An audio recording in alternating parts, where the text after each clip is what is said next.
てた山に静かな道をザク姿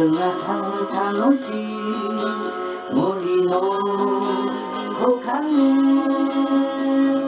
どうぞ今だけは風よ吹いてきてどうぞ聞かせてね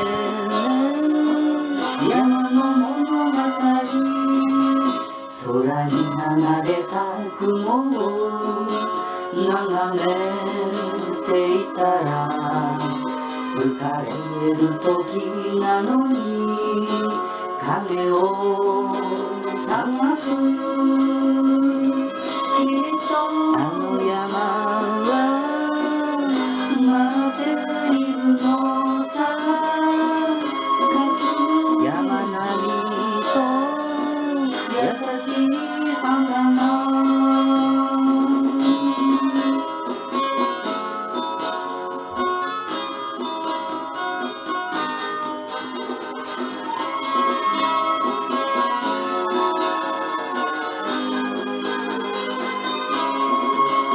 長い坂が終わる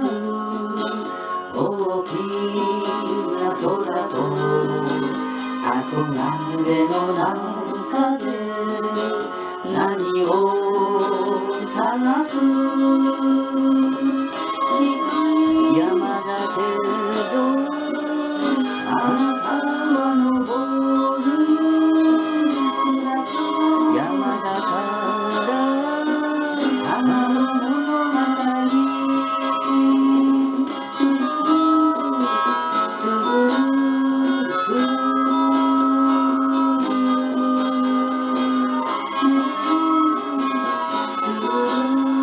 トゥルル